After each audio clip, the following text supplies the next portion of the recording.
exchange. Big objective of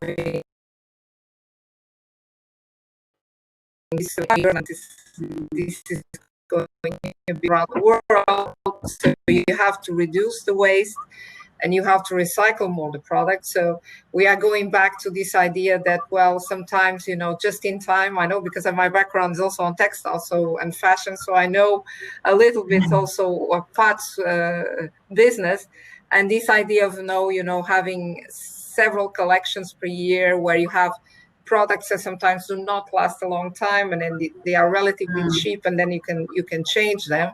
I think this is it's not the end yet to that trend, but we see an increasing awareness of consumers of they are prefer maybe to pay a little bit more and to have something that is a bit more on the long run.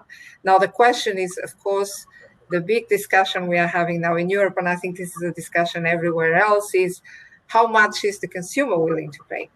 And of course, this is a big question, because we also know that we are going through a difficult economic crisis because of COVID. So also the pressure on the families in terms of income will be big. So there will be an interesting balance to see there. But I definitely think that Canada and Europe here can also work together, because we also need to make sure, as Olivier was saying, that we create more of positive trend towards trade. At the moment, there's a lot of discussions on whether is trade good? Is this really creating opportunities, or is this really only polluting, not destroying jobs? So we need to show that liberalizing trade is also a way to have access to products that are more environmental friendly, that we can support companies that have, more of a sustainable or higher sustainability goals. So I think we need to show also this in our bilateral engagement with partners like Canada. I think you're absolutely right, and I suspect that one of the things which are going to happen is maybe people will buy less, but will buy better. So this is where quality will be important, and making sure that we will use the expertise of everyone in the different countries, but rather than sort of trying to do so much with so many people and getting as much as we can, to sort of really think matters ahead. And we've all had time to think during the confinement, and I suspect that the trends are changing, and if the manufacturers are able to adapt in like Canada and Europe and everywhere else in the world, then this should be, well, hopefully a turning point of looking at the bigger picture and using the resources, the right resources, and thinking ahead. No. And on that, on that point, I think there's a real opportunity, especially for European manufacturing, with respect to our work. I mean, if you look at the quality and the craftsmanship that comes out of Europe, and I'm just speaking from our 7 suppliers, our 7 manufacturers, I mean, the quality of the work, we're dealing with generational expertise. We're talking to owners that are literally on the floor, making beautiful things. And as the trend goes this way, I think it's a good opportunity for European manufacturers, because of that level of expertise and that quality and that flexibility they provide. And it's certainly a very fast-growing part of our business, what we're doing with our European manufacturing. So, sure, Olivier and Luisa are very happy to hear that. It's important, and it's true, and this is how we're going to make a difference in whatever we do, is focusing on the quality and going forward. It's even from a raw materials perspective, there's great sources of raw materials out of the other 13 suppliers of raw materials. Actually, this brings me to the next question, which, have you found that there's been any workforce shortage in because we do find, because we've been outsourcing so much and getting sort of, well, I'm afraid that I'm going to say it, but cheaper labor and maybe more efficient and with less administrative burden, I will say. So how do you keep things going and to open new manufacturers with this this workforce which is missing in Europe and Canada, because we come out of our studies and we want those really, well-paid jobs, and we don't necessarily want to be working in a manufacturer. Yeah, I mean, I can speak for a Canadian. Sorry, was that directed at me or was that a general? It was to everyone, but Pat, you can start, and Olivier, I promise I will come back to you. Sorry, you both started at the same time, so just the first sound that came out. All right. So yeah, I think from a Canadian perspective, that's been when we talk about scaling our infrastructure, it's the number one opportunity for us. I mean, we dedicate a significant footprint on our facilities to develop and train people with this specific skill. I would love to take all of us there right now to a facility. Winnipeg in particular is becoming a big hub for us in terms of manufacturing. So we spend a significant amount of resources, time, energy, and processes to develop that skill set across a range of Canadians. And that is also that's one of the most exciting parts of this role, is when you go and see the sewers and connect with them and see them developing the skills. It's something to watch. Okay, good. And Olivier, what's your Belgian perspective on this? Oh, we can't hear you. Just need to put the sound on. No, I'm not really an expert on these, but it's a reality that our members are confronted with a real war for talent, and that on a permanent basis, there are in Belgium thousands and thousands of jobs which are open, and the employers cannot find the right profiles and the right skills. So the issue of permanent skilling, reskilling, lifelong learning are really key priorities for us, and we believe this should be also part of the recovery plan in Belgium and in Europe, to fulfill the gap between what the companies need as skills and profiles and the reality on the workplace. So for sure, it's a key issue, and it will remain so in the future. Maybe employers looking at making those jobs a little more attractive. We talked about diversity earlier, but maybe as the various employers and manufacturers could, because unfortunately there's an issue, and I don't know whether it's the same, and I should have checked, sorry Pat, but unemployment is an issue in Europe. So it seems crazy to think that there are so many jobs open and that there isn't a match for some reason.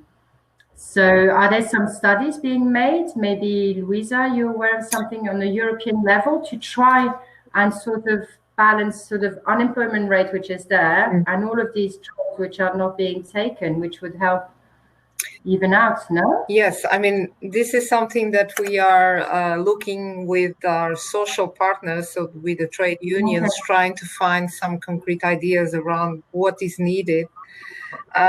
There's a lot of discussion also around the skills needed for the digital revolution, that the digital transformation that we're going to have, because the big problem is, as you said, there is a mismatch. We also need to understand, and I think we are not fully there yet, the impact of COVID, because we know that there's a number of support schemes right now across Europe and in many countries that prevent people, people are not unemployed at the moment, but they are in alternative schemes. The question is, will this be maintained, or will there, in the end, the companies will be forced to fire people? This, of course, is the worst case scenario, but I think we should not exclude that. So we should not exclude that the numbers might at one point even increase. The question is whether all the recovery plans that we are putting in place right now and the big investments that will be needed across the world will absorb some of these people. And that's where we think that a good, possibly in some areas, the reskilling of people will help. Will it solve all the problems? No. I mean, we're also looking at, all these discussions about migration policy. And how can we ensure also in Europe that we have access to also in this area to more skilled people, because this is also an issue for us. In some areas, yes, we don't have people in Europe that are willing to do the job, but then why not We have so many refugees. Why not use some of these people, that some of them have skills, to try to canalize them to do this job? So it's quite a complex issue. And I think that the COVID crisis will pay an additional, will have an additional impact that at this moment is difficult to see. Sylvia, please. But I think it's, I think you're absolutely right, and it's a wider topic, and I won't dig in too much into it. But looking at the global situation worldwide, it will, adapting the workforce and maybe being a little bit less scared of,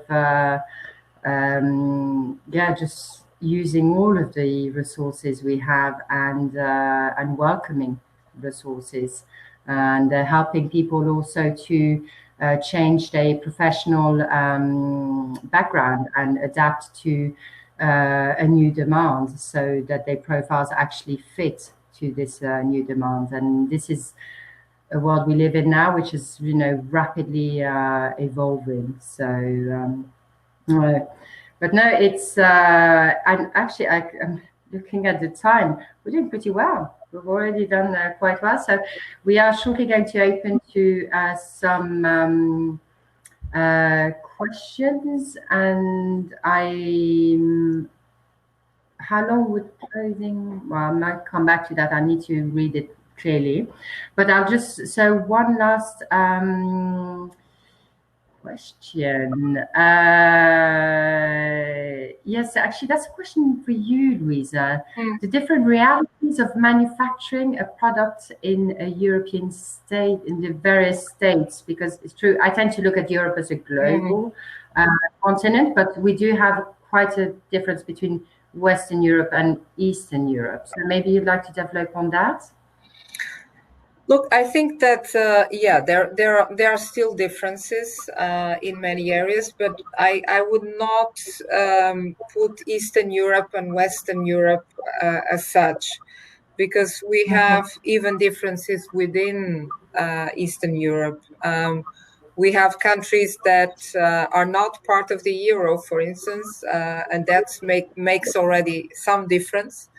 And then you have also, countries that are smaller and have developed, for instance, Estonia is a good example, but you have all the Baltic states have developed a lot, the area of services and the digital area or logistic areas. And while you have countries like Poland, for instance, where agriculture is still a huge part of the economy, and manufacturing sometimes in certain traditional sectors. So I would not, that's the beauty of Europe. You have a lot of differences among the countries, and it's a bit difficult. It's very difficult for the fashion business, for instance, because you realize that the consumers, if you go to the same shop, you don't find everything here in Brussels that you find in Portugal or in the UK or whatever. So you have certain differences. I think that, of course, the cost is still lower in some parts of Eastern Europe, and that's clear. And also, I would say that Europe, you can not only see Europe as, European Union, you also need to see Europe a bit larger in terms of manufacturing, because we have agreements with countries in the region, in our neighborhood, that are also important for the manufacturing. The Balkan states, or also parts of the North Mediterranean, with Morocco, with Tunisia. So all these, we have agreements with these countries that allow us to have, access to manufacturing there, and we have a lot of investments in this region, namely in the fashion sector, not only also in other industrial sectors. But I would not only see EU 27. I would go a bit beyond when it comes to manufacturing as well. No, I think you're absolutely right, and it's it's a good, very good point. I will switch. If I may maybe add something. I fully agree with what has been said by Pat and Luisa. And the good news, as I mentioned at the beginning, is that, for example, when we look at our export outside Europe, it's increasing. So despite high energy costs, for example, in some countries like in Belgium, despite indeed the labor cost in Belgium, despite the fact that we have to import some raw materials, we can export, and apparently customers outside Europe appreciate the quality and the innovation and the creativity of our goods. And if I talk about Canada, for example, there are more than 3,000 Belgian companies exporting to Canada. And compared to 2014, we now export 2 times more to Canada.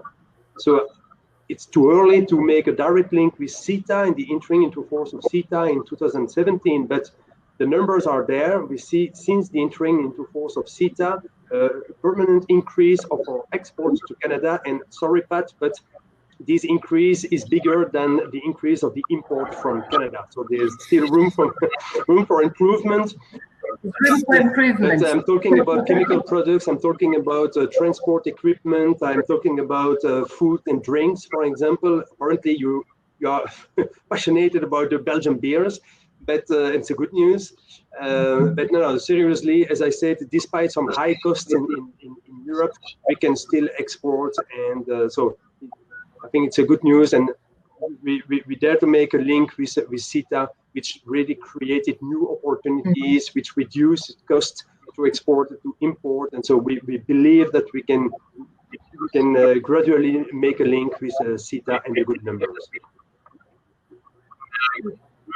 That's and actually it's good because it brings us to a question from the audience, and I think it's actually now good. It's important to discuss it a little bit more in terms of manufacturing, and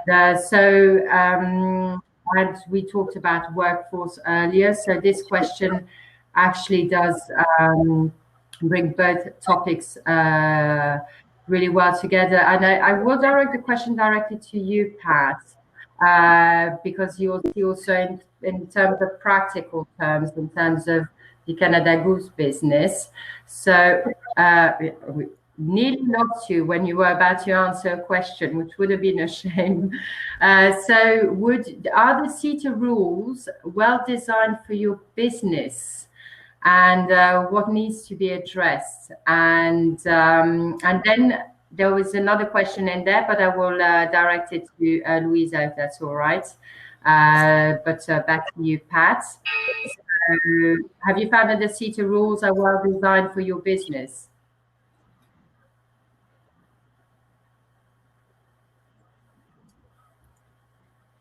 Oh. We are losing you. No?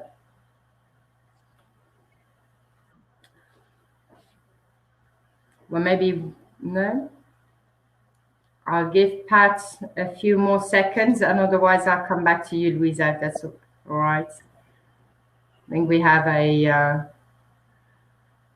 nothing to do with manufacturing. I suspect it's more a Wi-Fi matter. So I'll come back to. So we'll come back to Pat once he's. Yes, we were talking earlier about adapting the workforce to the demand. And it's something actually we see in Luxembourg when we try and bring workforce into Luxembourg, is getting those diplomas recognized. Is it something that's, that we're looking at a sort of European level to try and level things out? Because we talked about, immigration as well. And there are plenty of qualified people and experienced people, but once they come into a new country, it's very difficult to get their diplomas recognized, and let alone when they come from places outside of the EU, but we can see those issues even within Europe. So I don't know whether there are some topics about those, those professional diplomas, university diplomas, to just have some kind of harmony so that you can actually meet the demands. Maybe I'll go for this one, and then leave it also for Olivier to complement. I think it is a sensitive topic, because the immediate reaction from governments is this has to do with migration, and it has nothing to do with a free trade agreement. So that's the immediate reaction, and we see this in countries that have a very developed system, for instance, the US, but also Canada. So the immediate reaction is this one.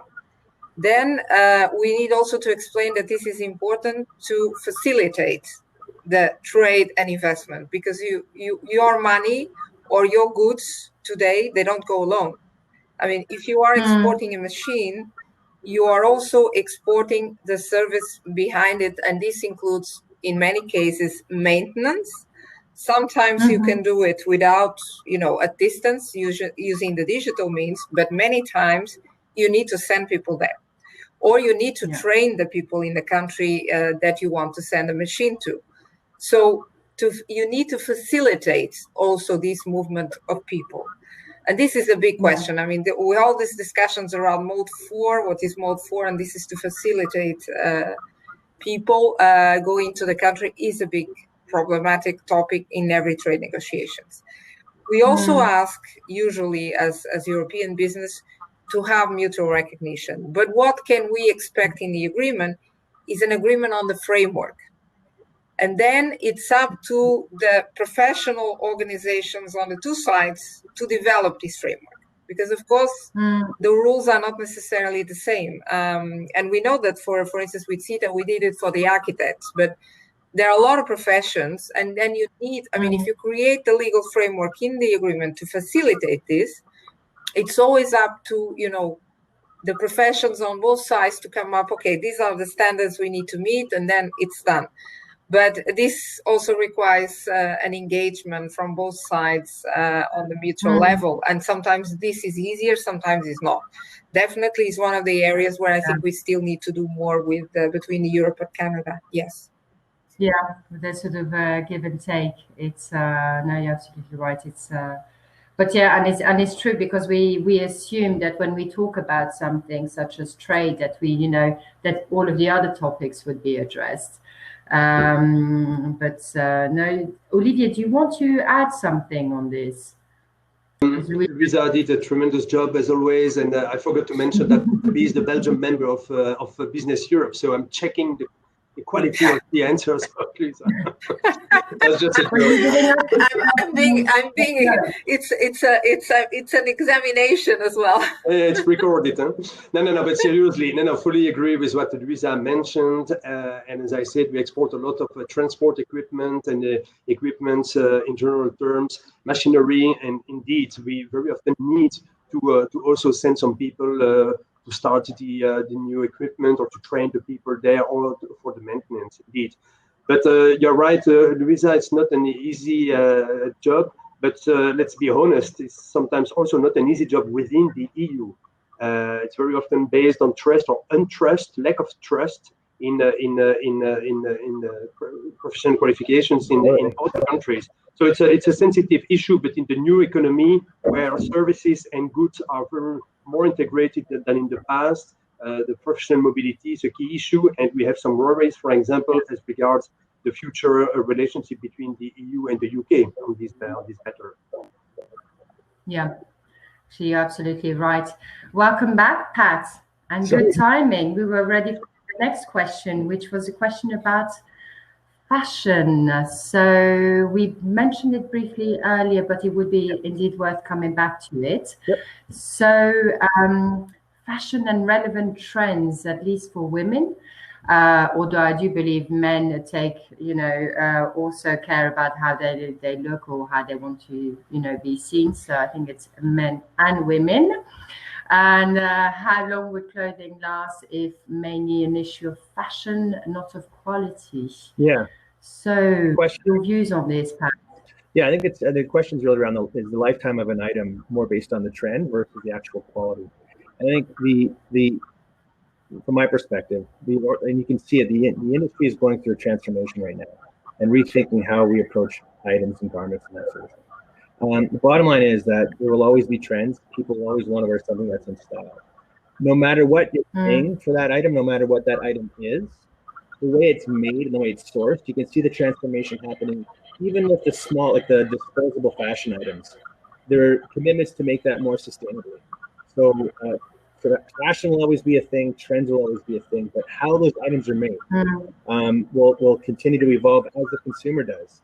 I don't know if anyone's heard of On Running. It's a Swiss running company. But they have a running shoe now because runners burn through running shoes. They run a lot, they go through running shoes. They started a prescription service where you sign up for a prescription every month, you pay a fee, and you get a new set of shoes that are just recycled. So you run for those in a month, they break it, and they make them. But there's a whole recycling. So there's nothing that actually gets thrown out. So it's going to be amazing to watch the industry evolve and embrace this trend of people being very thoughtful about how things are made and how they're sourced. But I think it's a great question around trend versus quality. I agree. But even for the quick fashion items, how those are made and how they're worked through the whole chain is going to also evolve. Yeah. No, you're absolutely right. And answer that question. Okay, and sorry, I am listening and reading at the same time. I apologize. But no, trends are indeed, and yeah, if we can recycle, then it's a way of, where people can continue, wearing clothes that are of quality and feel that they are within a certain trend. But if we can recycle everything, then it will definitely feel better buying an item. And especially if you buy an item of quality and it's going to last, then you really need to make sure that we can keep it. And if we can't keep it, or we just feel it doesn't fit us anymore, recycle. And I don't know whether you've seen the message, Luisa. There's a special message for you. So thanking you for highlighting the importance of services around the product. Up to 35% of the value added to many products. Yes. So it will actually soon be the end of this panel. So I've been asked to, and I will read at the same time. So, so during the lunch break, there are 2 networking events that are going on. One in the networking tab, there are one-on-one discussions, and then another session where there can be 20 people at once, speaking with audio and video. So this will take place during the lunch break, which will be in exactly 2 minutes. So, and now it's time for me to thank you. Can I just say a final thing, Melina? Because I didn't have the opportunity to say it, but I think it is important. I mean, just to highlight that CETA is very important for European business, as it is for Canadian business, I think. But we still need to do a lot to ensure that more companies benefit from this agreement. So I think one of the key priorities going forward is to make sure that more companies, especially SMEs, the smaller ones, benefit from the opportunities of CETA. How we ensure that more, I mean, we're having here Canada Goose, but it's a very well-known company, but you have a lot of other companies in Canada and Europe that are not fully aware yet of the opportunities of CETA. So I think there's still a lot to be doing in this area, also making sure that they know the opportunities. For instance, in the area of public procurement, but also in other areas, know more about the markets. And I think here, both the European Commission, us as business organizations at national level, like FAB, us at European level, but also the national authorities have to do more, and in Canada, the provinces, to make sure that companies really take advantage of these opportunities. Yeah, and this is where communication is key, actually. And I think whether it be an organization, like yours, or being like a business summit like today, is communicating, because a lot of people are unable to benefit from different trades simply because they're not aware of them. So I think if we have more of those panels, and if within our own organizations and if in the different governments the communication gets through, then everyone can benefit. But it's a very good point, because it shouldn't be Okay, and so Olivier, and then I will have to wrap it up. I think we'll just be kicked out at some point, but I'm listening. Just also to add, I fully agree with Luisa, and we organize lots of sessions on about CETA, how to use and to make use of and to benefit from CETA. Another key element in the communication, and we do it, of course, in Belgium. You know what happened in the French-speaking part of Belgium a couple of years ago, but we also communicate a lot on the good news and the positive. First positive results of CETA without being confronted with the fears that were expressed at that moment. The fear that we will be confronted with a huge import from Canadian products. Sorry, Pat, but it didn't really happen. That we will be confronted with the lowering of EU norms and standards due to this bad agreement. It did not materialize, of course, or that there would be a lot of arbitration cases against the public authorities, and it did also not happen. So we believe it's also important to come with facts and figures to say, well, there were fears, but look at the reality. These agreements are well negotiated. It's now up to the business to make best use of it. Yeah, well, we look forward to hearing those communications. And again, thank you so much for the three of you for your insights from a Canadian, European, and a Belgian perspective, but also sort of reminding everyone on the key points. Again, thank you so very much, and I hope to see you very soon. Thank you. Bye-bye. Thank you. Bye. Thank you. Bye.